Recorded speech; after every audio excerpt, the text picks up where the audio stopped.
Boa noite, pessoal. Boa noite com muita alegria. Glória a Deus. Povo abençoado. Começa agora a luz da palavra. Sejam todos muito bem-vindos.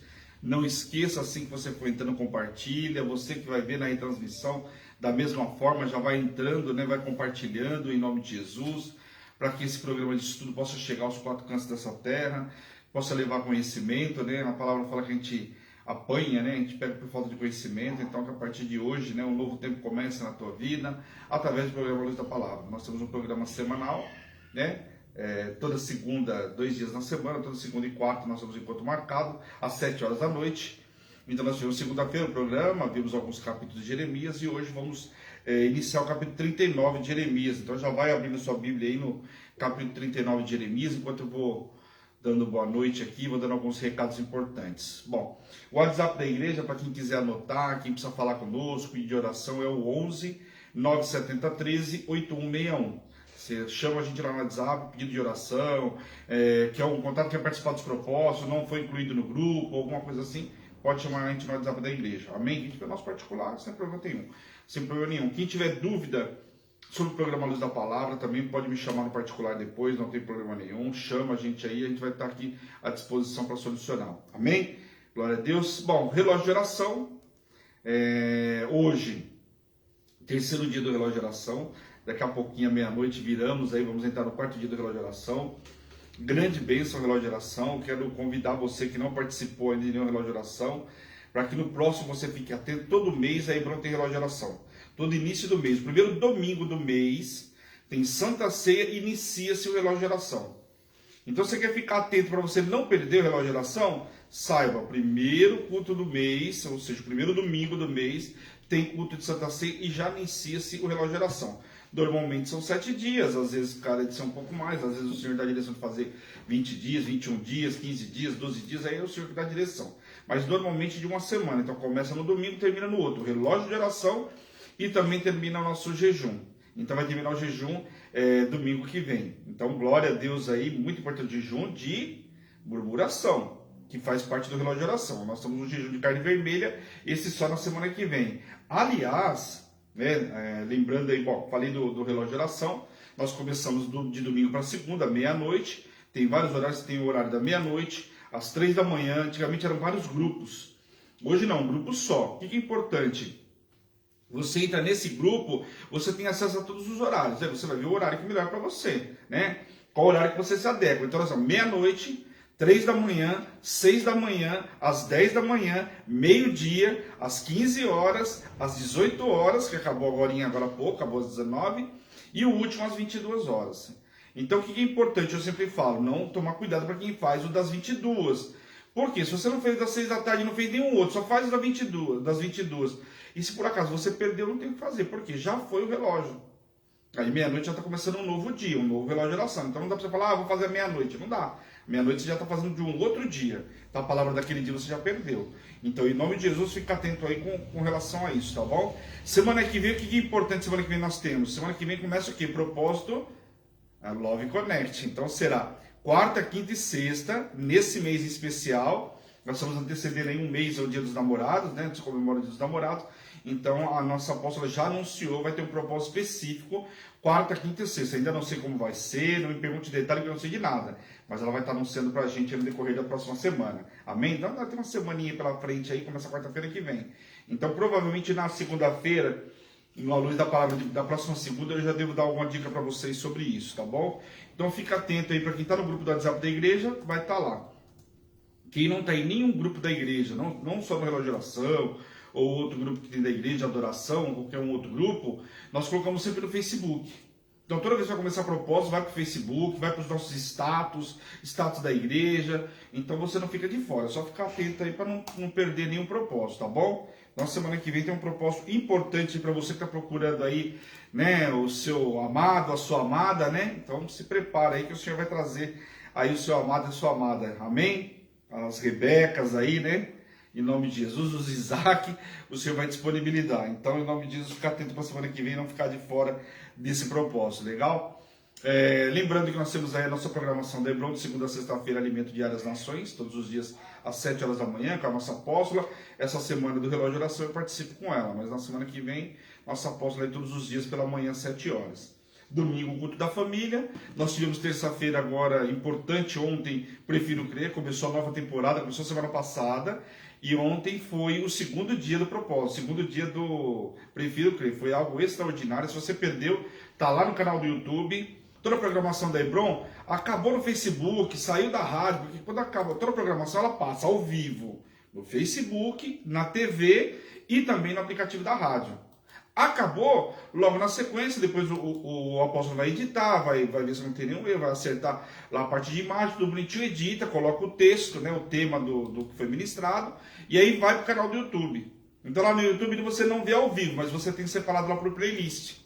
Então entra no nosso canal do YouTube, é Hebron, Igreja Apostólica Internacional, lá você vai ver o logo da igreja, e você tem toda a programação da Hebron lá. Fica mais fácil você compartilhar, para ver, enfim, ver como que você achar melhor. Mas tem um canal lá que facilita para você que perdeu alguma coisa. Todo o programa de estudo da Luz da Palavra está lá desde abril de 2019. Então você não perde nada, fizemos 2 anos agora, esse mês que passou. Nós começamos lá em Gênesis, já estamos em Jeremias. Devemos terminar, com certeza, em nome de Deus, esse ano, o Velho Testamento. Então tem muita coisa. Logicamente que não viu Salmos, não viu Provérbios, mas a parte de estudo, de história, nós estamos vendo tudo aí. Até dezembro nós vamos ver em nome de Jesus. Tá bom? Glória a Deus. E propósito do Salmo também, a gente sempre faz estudo aqui na Hebron. A gente vai estudando Salmo a Salmo. Mas se o Senhor falar para fazer também, amém, nós vamos fazer. Tá bom? Então abra aí no capítulo 39 de Jeremias. Vamos ver hoje, importante esse tema de hoje. Nabucodonosor toma Jerusalém. Então a gente falou muito, né? O livro de Jeremias fala sobre, né, o que antecede a Babilônia, todo aquele processo aí dos últimos 4 reinos aí que antecede a ida para a Babilônia, como que aconteceu, tudo que ele passou profetizando, falando sobre aquilo que o povo ia viver, né? E agora de fato vai chegar aquilo que ele anunciou lá atrás. Então vai falar sobre o cativeiro mais a fundo, o período lá, depois a gente vai ver em Ezequiel também. Então é muito importante para você conhecer a história, tá bom? Glória a Deus. Então abriu aí, capítulo 39, nós vamos falar o seguinte, aqui fala então sobre a tomada, né, de Jerusalém. Lembrando que essa passagem do capítulo 39, quem já vem comigo aí na Luz da Palavra, viu, né, numa outra visão, explicado de uma outra forma lá em 2 Reis. Porque esse mesmo capítulo ele está em 2 Reis e está também em Crônicas. 2 Reis do 24 em diante, até o 25, 12. E segunda Crônicas ele está do 36, capítulo 36, do versículo 17 ao 21. Então essa passagem está lá. E essa passagem também se repete com mais alguns detalhes lá em Jeremias 52, ou seja, no finalzinho do livro de Jeremias. Então, se você também já vai falar, mas isso aqui eu já vi um pouco. Por quê? Porque relata lá quando está falando dos reinos. O reino que foi levado, o rei Zedequias, né, que resistiu o máximo que pôde. Então, algumas coisas a gente vê também repetido aí, mas com mais detalhes, tá bom? Então, vamos lá. Aqui é o cerco que começou, então, sobre Jerusalém. Começou em dezembro de 589, em janeiro de 588, então aproximadamente ali, finalzinho de dezembro de 589, segundo os estudos, tá? Né? Porque aí eles vão fazer a cronologia de acordo com as datas que são colocadas na Bíblia. Mas ficaria em torno, segundo os estudos, de 589, dezembro, como está na ordem decrescente de anos antes de Cristo, então de 589 aí janeiro de 588. Estaria mais ou menos nesse período aí, no reinado de Zedequias, que nós vimos muito aí falar sobre Zedequias. Os muros que falam aqui eram os muros de Jerusalém, que foram rompidos quando o suprimento de comida chegou ao fim em junho ou julho de 586. Que aí eles rompem lá as muralhas, botam fogo, pega todo o povo, tá? Então, aqui só para você entender na parte de período, tá bom? Pararam na porta do meio, que provavelmente era localizada no muro do norte de Jerusalém, a direção pela qual a cidade foi tomada. Os príncipes babilônicos se assentaram diante do portão para garantir a sua autoridade sobre a cidade conquistada, que nós vimos aqui no versículo 3, que cita o nome de alguns príncipes, inclusive da Babilônia. Então não vou ler eles, mas aqui cita alguns dos príncipes. Então o que acontece? Se você pegar, por exemplo, o rei Assuero, lembra lá de Suzã? Então era Ecbatana e a Babilônia eram as 3 capitais depois dominadas pelo Império Persa. Né? Eram as 3 cidades importantes deles. Tinham 2, né? Conquistaram aí a Babilônia, então tinham 3 capitais importantes. E a gente sabe que lá quando fala do rei Assuero, fala de 127 províncias, lembram? que fala das 127 províncias que ele tinha, mandou cartas, os decretos lá que queria matar os judeus.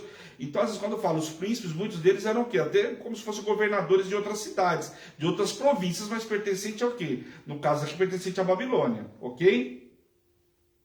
Quando Zedequias viu os oficiais da Babilônia entrarem pela porta do norte de Jerusalém, ele e seus homens fugiram à noite pela porta dentre os dois muros, pelo caminho das Campinas, ou seja, pelo Vale do Jordão, por aquele caminho que ele foi do Vale do Jordão. Essa passagem, por exemplo, nós comentamos na segunda-feira, por quê? Porque ele foi conversar com Jeremias, lembra que ele tirou Jeremias lá da cisterna, conversou com Jeremias, e Jeremias falou para ele novamente que, olha, ele tinha que se render, se entregar, que isso, senão, custaria a vida dele. Quer dizer, se ele quisesse viver, ele deveria se entregar e continuar lá na Babilônia. Ou, senão, iria morrer à espada.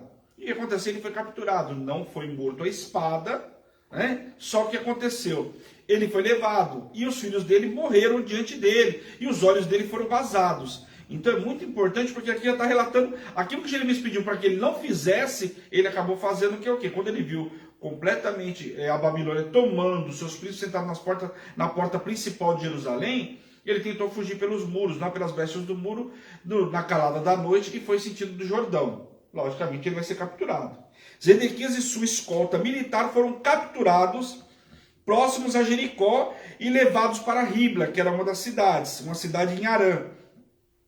Amatate era uma região de Arã. Ali Zedequias se encontrou com Nabucodonosor, frente a frente, como Jeremias havia profetizado. Jeremias falou que ele ia ver o rei face a face, o rei da Babilônia. Então aqui o rei Zedequias fugiu, e aquilo que o profeta falou que iria acontecer, que profetizou, de fato estava acontecendo. Então, se Zedequias tinha alguma dúvida sobre a profecia de Jeremias, agora ele estava sentindo na pele, né? Por que ele duvidou? Você acha que a primeira coisa que ele não pensou, por que eu fui duvidar de Jeremias? Na mínima, a primeira coisa que passou sobre a cabeça dele, de cara com Nabucodonosor, naquela época, um império que era a Babilônia, você imagina, né? Com o rei babilônico frente a frente ali. Os filhos de Zedequias e seus homens foram mortos diante dos seus olhos, pouco antes dele ser cegado. Então o que acontece? Vazaram os olhos dele, mas antes de ser vazados os olhos, permitiram que ele visse o quê? Permitir ver uma atrocidade dessa, mas enfim, permitiram que ele visse todos os homens que fugiram, os homens que estavam com ele, todos eles foram mortos, e também os filhos dele foram mortos. Então olha o que custou a rebeldia, a desobediência de Zedequias. A desobediência dele, não ouvir a Jeremias, custou caro para ele. Às vezes, quando a gente pega uma palavra que sai do altar, o Senhor fala, olha, porque o sacerdote ele vem aqui e traz uma palavra que o Senhor determinou. E aí sai uma palavra, você fala, será que é comigo? Acho que é com você. E o Senhor dá direção para você fazer uma coisa. Você ouviu uma, às vezes o Senhor fala com você uma, duas, três, e mesmo assim a gente na desobediência prefere pegar um outro caminho. A gente quer entender que não é Deus falando com a gente, como que não é? Saiu do altar do Senhor, a palavra se confirmando uma, duas, três, que dúvida que a gente tem. Mas às vezes a gente tem, né? Por quê? Porque a gente quer andar segundo os nossos preceitos, os nossos conceitos, ou até mesmo o conceito do ímpio, o conselho do ímpio. O que acontece? Zedequias aqui estava sentindo na pele. Não quis ouvir o profeta, e agora estava passando o quê? Pela morte, vindo a morte dos filhos, a morte dos seus oficiais, e ele, né, tendo os olhos cegados, ou seja, cegados ali diante de toda aquela atrocidade. Cadeias de bronze, como fala aqui, foram os grilhões colocados nos pulsos e tornozelos do rei. Zedequias morreu na prisão na Babilônia. Ele morreu sim, a gente vai ver lá em Jeremias 52, vai falar novamente. Ele morreu sim, mas ele morreu na prisão aonde? Na Babilônia. Ele não saiu da Babilônia. Se ele tivesse obedecido ao profeta, o que o profeta tinha falado? Que aqueles que não obedecessem e fossem para a Babilônia não iam morrer. A desobediência dele custou a morte da família, dos filhos, da sua herança. Olha a sua hereditariedade ali acabando. E também dos seus oficiais, que eram homens importantes ali que ajudavam o rei. Na invasão houve incêndios e a deportação de pessoas que seriam escravos, e uma grande miséria tomaria conta da nação. Normalmente os babilônicos deportavam os indivíduos de classe alta, tais como os oficiais da corte, mercadores, artesãos, artífices, e deixavam para trás os camponeses para cultivar da terra. E essa palavra, quando relata aqui no capítulo 39, é tão certa e tão verdadeira, E a gente sabe que quando a primeira deportação, quem que levou? Levou Daniel. Daniel fazia parte da alta corte. Daniel não era um cara qualquer. Daniel era um cara que tinha um estudo, era um cara, né, que tinha uma certa bagagem, era um cara que vivia na corte, um cara que tinha uma família bem sucedida. E ele foi levado para a Babilônia. E aí foi levado Sadraque, Mesaque e Abednego, foi levado toda a primeira nata, foi na primeira invasão que teve lá, onde fez a primeira deportação para a Babilônia. Só que aqui o que acontece? Então, chegou nessa última, deixou alguns camponeses lá, que era para cuidar do quê? Da plantação que tinha, que estava ali, ainda esses camaradas ficaram. Agora, o que a Babilônia levou? Levou aqueles caras que tinham profissão. Então, levou um artesão, foi levando os camaradas que poderiam ser utilizados na Babilônia. Afinal, quem tinha essa mão de obra era importante. Aqui você vê que já tinha uma mão de obra significativa. Se você pegar lá na época de Davi, na época dos filisteus, com Saul, o que acontecia? Teve um determinado momento que os filisteus proibiram o povo filisteu, que eles amolavam os instrumentos, né, de fazer a plantação, de colheita e até mesmo as espadas do povo hebreu. Eles proibiram por quê? Porque não ia dar arma para o inimigo, no entendimento dos filisteus. Então aqui o que acontece? Levar essa mão de obra para a Babilônia era importante, uma mão de obra que ia ser muito bem utilizada. E a gente sabe que muitos povos, eles não tinham, como os próprios egípcios, não gostavam de pastor. Ele era pastor para quê? Eles não ligavam para esse tipo de coisa, não gostavam. Tanto que você vê que José prepara o pai e os irmãos para falar com o faraó. Por quê? Porque sabia que os egípcios não gostavam de pastores. Então olha aí, aqui leva o quê? Leva a nata lá e deixa os mais pobres lá, os camponeses, para cuidar da plantação que tinha ficado. Amém? Depois ali, a partir do versículo 11, fala que Nabucodonosor cuida de Jeremias. E essa parte é importante porque às vezes a gente esquece disso. A gente tem a história de Jeremias, porque Jeremias, a gente foi vendo aí ao longo desses 39 capítulos, que Jeremias sofreu bastante, foi aprisionado, não foi uma, não foi duas, né? Nas prisões, muitas delas não foi fácil a situação, logicamente nenhuma delas foi, mas essa última, onde ele foi lançado numa cisterna, foi muito difícil para ele, machucando os braços, né? O Etíope teve que resgatar ele de lá, falar com o rei, tomou uma posição muito semelhante à da rainha Esther, né? Ir lá falar com o rei, estar na presença do rei para tirar o profeta Jeremias de lá, então passou por vários bocados. Só que na Babilônia, o conceito de Jeremias, quem era Jeremias na Babilônia, era outro completamente diferente, como a gente vai ver aqui. Nabucodonosor havia dado instruções especiais a Nabuzaradã. Nabuzaradã era o seu grande coroa, o seu grande chefe lá do exército, lá, o cara era o comandante de todo o exército da Babilônia. Então Nabuzaradã tinha um papel importante nessas conquistas de Nabucodonosor. E o que aconteceu? Ele dá instrução então para Nabuzaradã com relação a Jeremias. Poxa, um rei estrangeiro, inimigo do povo de Deus, que Deus estava usando, né, para colocar doutrina e trazer um tempo de reflexão para o povo de Deus, estava usando agora esse rei estrangeiro para proteger Jeremias. Porque olha o que acontece. Ele dá ordens especiais a Nabuzaradã com relação ao tratamento que Jeremias deveria receber. Então ele deixa ordem específica para que Nabuzaradã não tratasse mal, não fizesse mal algum a Jeremias. Olha só que interessante. Os ensinos positivos do profeta com relação ao rei da Babilônia haviam chegado aos ouvidos dele, e talvez por meio de desertores ou até mesmo espiões. Não se sabe como a história chegou, mas a história, tudo aquilo que Jeremias vinha falando, que o povo tinha que se entregar, olha o porquê, né? Jeremias passou grande sufoco falando o quê? Que o povo tinha que se entregar e ir para a Babilônia. E o rei da Babilônia ficou sabendo disso. Então o que acontece? Ele quis o quê? Proteger Jeremias. Afinal, Jeremias tinha falado que ele era o cara e que ele ia dominar Jerusalém. Então olha como é que era o inverso com o rei da Babilônia. Então o rei da Babilônia o quê? Chegou aos ouvidos dele que Jeremias falava bem a respeito dele. E inclusive falava que ele ia ter vitória sobre o povo hebreu. Então, quer dizer, era muito importante. E aí, por isso foi poupado aqui e foi dado instruções especiais com relação a Jeremias. Durante a destruição de Jerusalém, Jeremias foi libertado da prisão e levado até Mispa para ficar ao encargo de Gedálias, que Nabucodonosor havia designado como governador sobre a população campesina de Judá e Benjamim. Essa viagem está detalhada, inclusive, no capítulo 40, nós vamos ver aqui. No próximo capítulo nós vamos ver essa viagem detalhada aqui.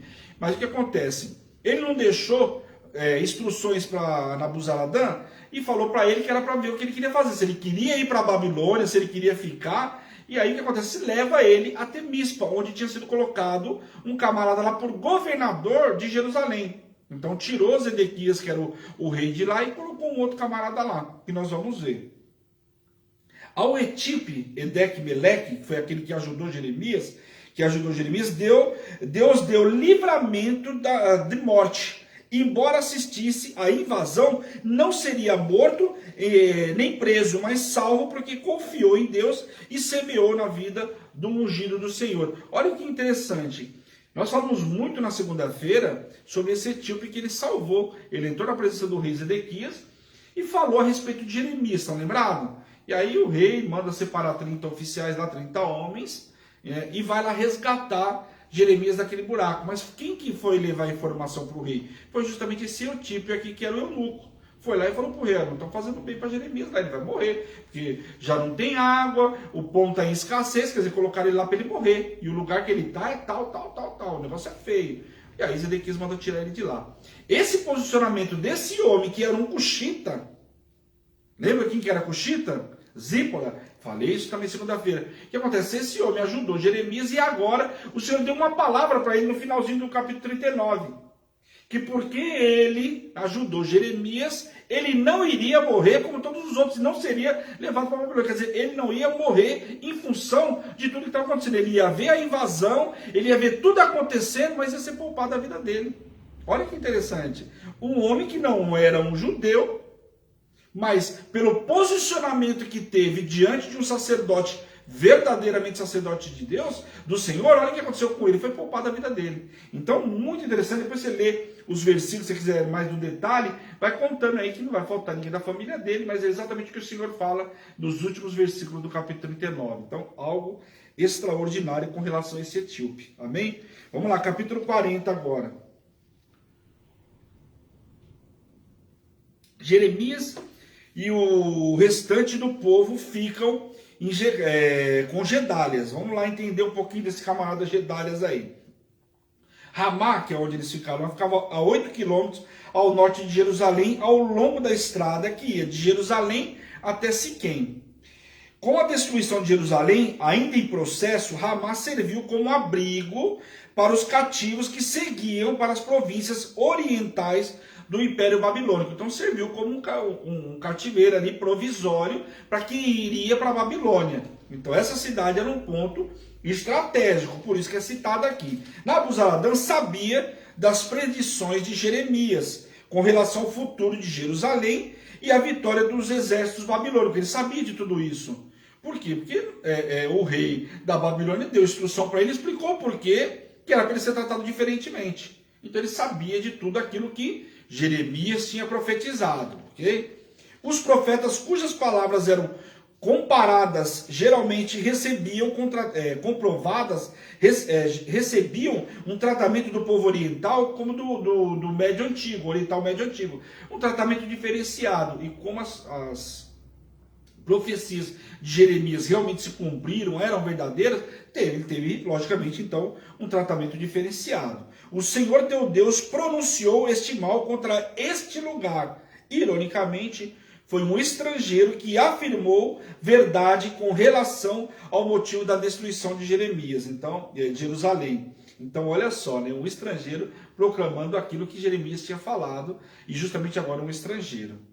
Jeremias foi libertado do cativeiro e teve 3 opções. Olha as opções que foram dadas para Jeremias quando ele foi libertado da prisão, não na Babilônia, a prisão em Jerusalém. Ok?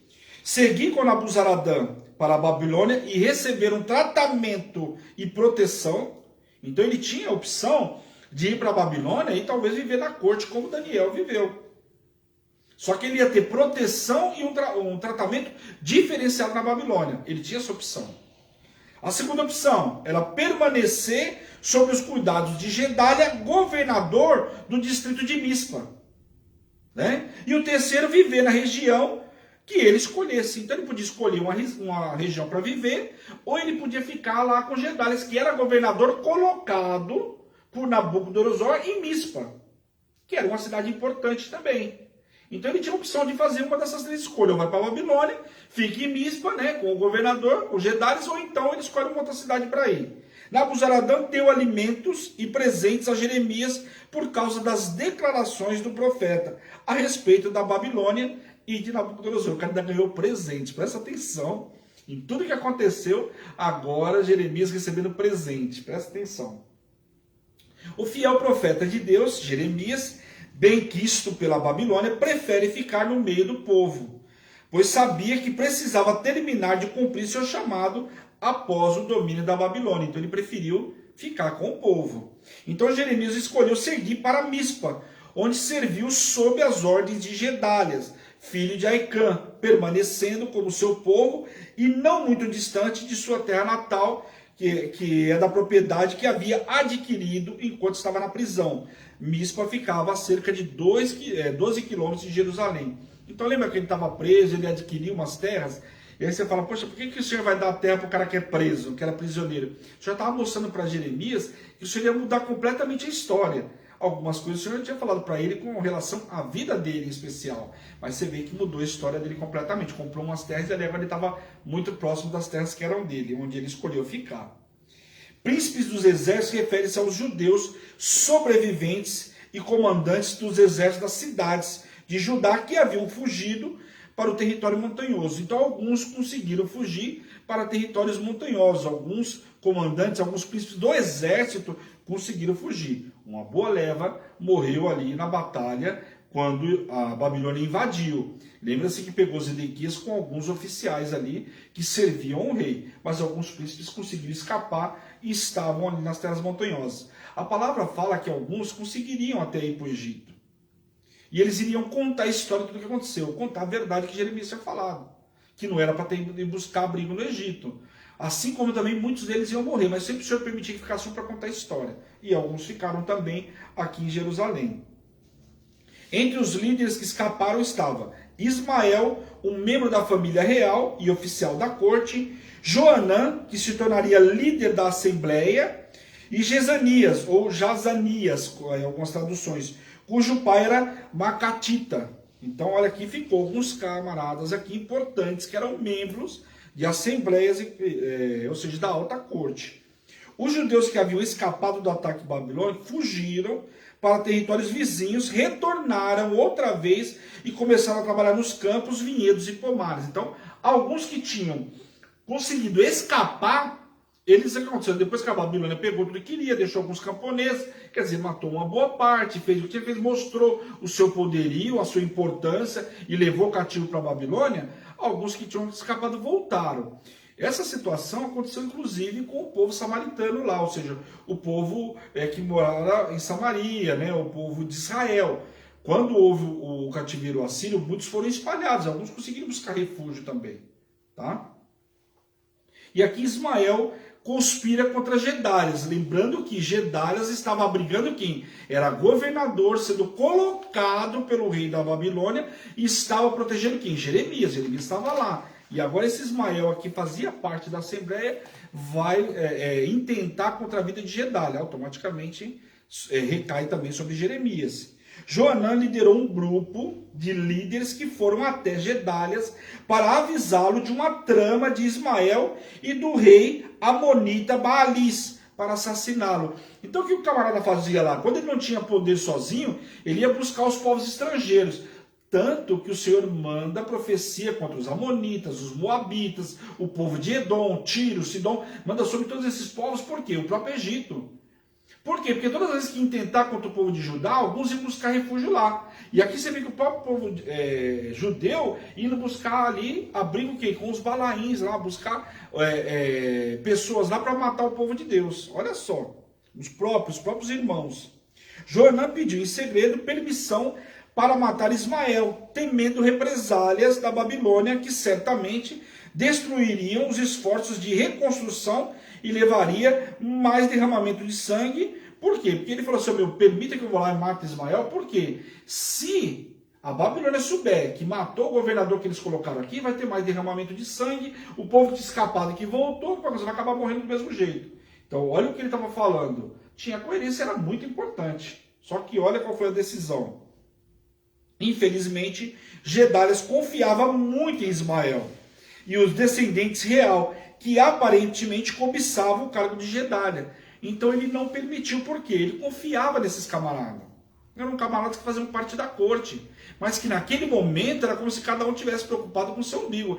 Não tem aquele ditado, cada um por si, Deus por todos, né? Assim que o povo fala hoje, um ditado mundano, e o povo fazia exatamente isso, cada um estava preocupado com o seu. Ismael estava preocupado com o dele. Se tivesse que passar por cima de Gedalia para ele assumir como governador, ele faria. Não tinha poder contra a Babilônia, mas o camarada sonhava aqui, né? E aí no capítulo 41 continua justamente essa história aí. O assassinato de Gedalias, o governador, pode ter acontecido até 3 meses depois da queda de Jerusalém. Então não se sabe ao certo a data específica. Mas a morte dele, então, quer dizer, foi logo na sequência, que teria acontecido provavelmente 3 meses depois que a Babilônia foi lá, destruiu todo o templo e saiu e deixou o povo lá. Então você vê que é muito recente a história que aconteceu. Depois da queda de Jerusalém. Não se sabe ao certo. Os outros associam a terceira deportação ocorrida em 582, mas muito provavelmente foi logo nessa sequência aqui, com essa rebelião. O ato de Ismael foi especialmente desprezível por ter sido realizado durante um banquete. Durante um banquete ele vai lá e tenta matar Gedalias. Ismael teve inveja do sucesso e formou um poderoso grupo de oposição ao governador Gedalias. Era um homem maligno e infiel e manipulador e frio, que não respeitou sequer a dor daqueles que humilhados vinham buscar a Deus. Quer dizer, estavam reconstruindo ali, né? Tinham deixado Jeremias lá, quer dizer, tinha um sacerdote ali para ministrar o povo de Deus, um sacerdote que agora ninguém tinha dúvida que era o sacerdote de Deus, porque do Senhor que a palavra tinha se cumprido, o povo tinha ido para a Babilônia, ninguém tinha mais dúvida. Então o povo que ia ali buscar, né? Um apoio de Jeremias, um apoio na palavra de Deus, justamente esse camarada Ismael aproveita toda essa situação e não está preocupado com o povo, coisa nenhuma. 2 dias após a morte de Gedalias, ele mata Gedalias, um grupo de peregrinos fiéis estava seguindo para Jerusalém, provavelmente levando grãos em vez de animais para as ofertas. O que acontece? Ismael e seus seguidores fizeram os adoradores desviarem seu trajeto e os massacraram e lançaram os corpos num poço. Então você vê que era um cara sanguinário. O povo que estava vindo para entregar ofertas, coisa e tal, ele pegou esse povo que vinha, matou todo mundo e lançou o corpo dos caras. Quer dizer, queria aquilo que era dos outros, a ganância, os bens e tudo mais. 10 homens que possuíam tesouros agrícolas pediram para serem poupados desse grupo que vinha. Não se sabe o porquê esses 10 não foram mortos.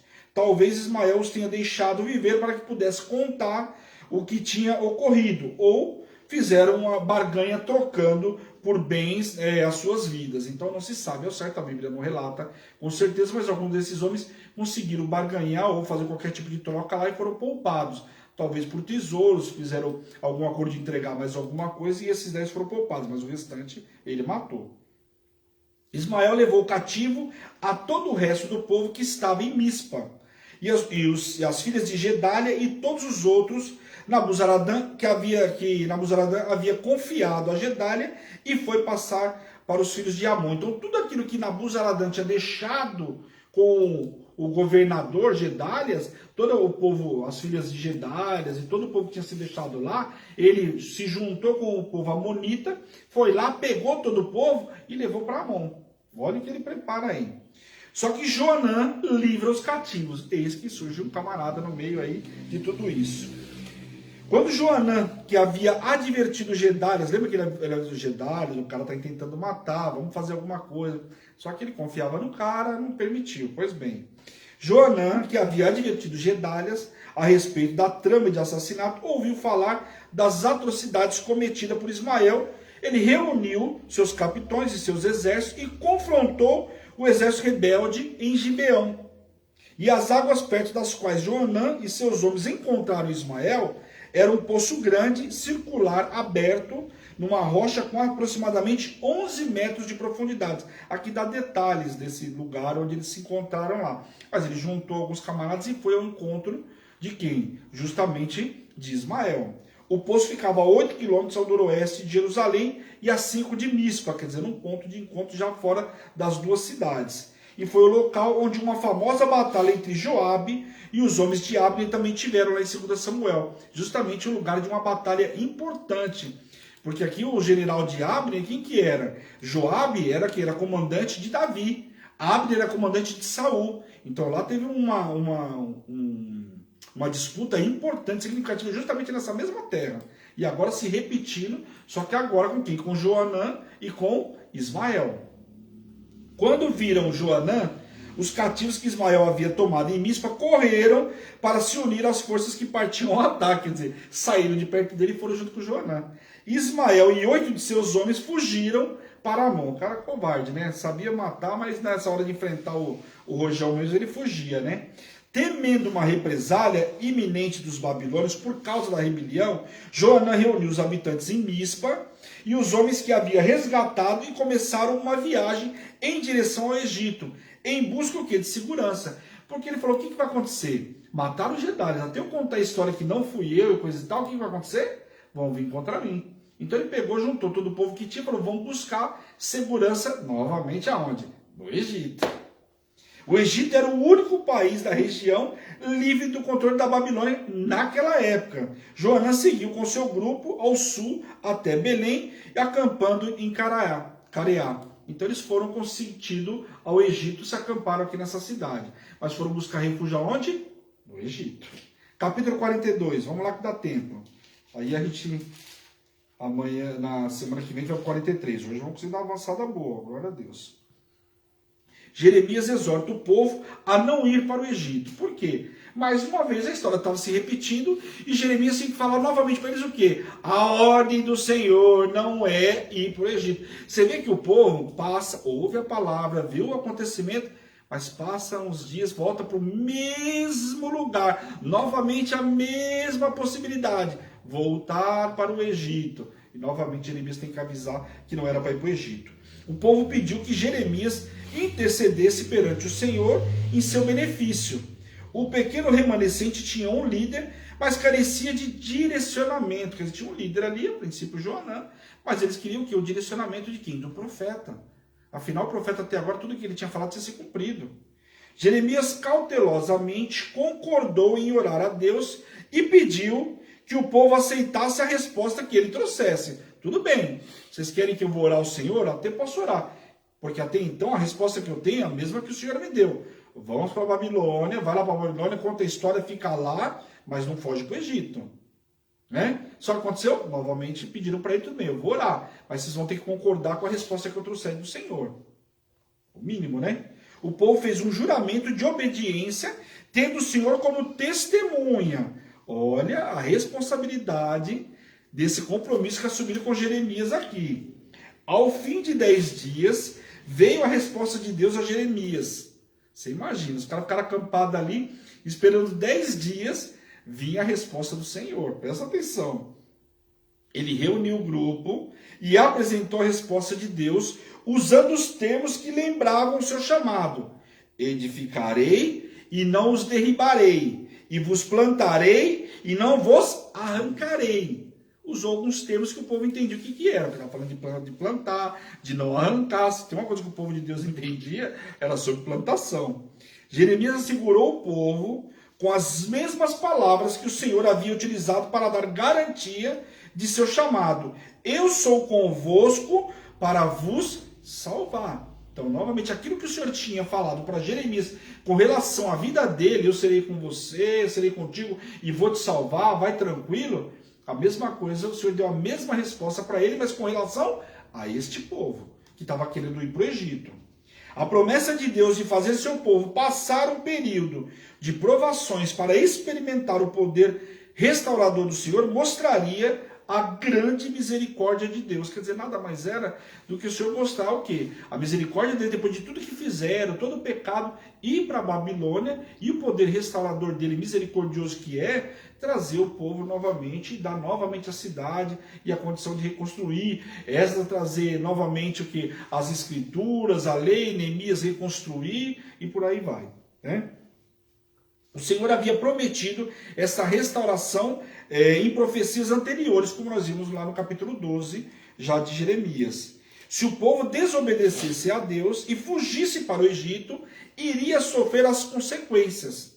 A esperança de segurança no Egito é apresentada com três expressões importantes e significativas. Não veremos guerra, nem ouviremos o som da trombeta e não teremos fome e pão. Ou seja, se obedecer ao Senhor, nada disso vai acontecer. Agora, se descer para o Egito, o chicote vai estar lá. O povo pareceria inclusive já ter tomado uma decisão antes de ter buscado uma palavra do Senhor. Quer dizer, foram buscar uma palavra de Deus. O que demonstra o texto? Eles foram buscar uma resposta de Deus, mas já tinham uma decisão tomada. Olha que absurdo. Quer dizer, foram buscar o Senhor, mas porque queriam que Deus confirmasse aquilo que queria ouvir. Também é a história do falso profeta. Então vai lá consultar um falso profeta que ele vai falar aquilo que você quer ouvir. Então foram buscar uma direção do Senhor, mas tinha uma decisão tomada. Isso é punk, né?